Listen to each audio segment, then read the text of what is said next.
అందరికీ నా హృదయపూర్వక నమస్కారాలు. కరోనాపై పోరాటంలో ప్రధానమంత్రి శ్రీ నరేంద్ర మోదీ గారు చేసిన సూచనలను హృదయపూర్వకంగా స్వాగతిస్తున్నాం. గురువారం నాడు జాతిని ఉద్దేశించి శ్రీ మోదీ గారు చేసిన సూచనలను ప్రతి ఒక్కరూ పాటించాలని విజ్ఞప్తి చేస్తున్నాం.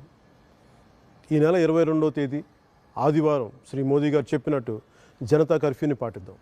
ఆ రోజు ఉదయం 7 గంటల నుంచి రాత్రి 9 గంటల వరకు మన ఇళ్లకే పరిమితం అవుతాం. కరోనా మహమ్మారి నిర్మూలించడానికి కానీ ప్రమాదం అని తెలిసినప్పటికీ క్షేత్రస్థాయిలో పనిచేస్తున్న డాక్టర్స్, నర్సులు, పారామెడికల్ సిబ్బంది, వైద్య ఆరోగ్య సిబ్బంది, మీడియా వారు, పోలీసులు, పారిశుద్ధ్య కార్మికులు, ఇలా ప్రతి ఒక్కరికి మనసులోనే కృతజ్ఞతలు తెలుపుతూ మన ప్రధానమంత్రి గారు చెప్పినట్టుగా ఆదివారం సాయంత్రం 5 గంటలకి మన ఇళ్ల బాల్కనీలు నిలబడి గడప బయటికి వచ్చి ప్రతి ఒక్కరు కరతాళ ధ్వనుల ద్వారా కానీ ఏదైనా మీకు నాదం చేసి మనం వారికి సంఘీభావం తెలుపుతాం.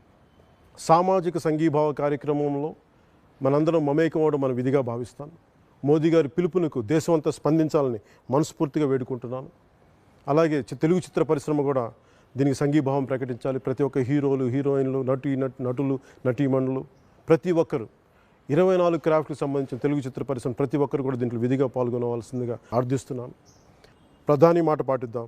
కరోనా విముక్త భారతాన్ని సాధిద్దాం. జై హింద్.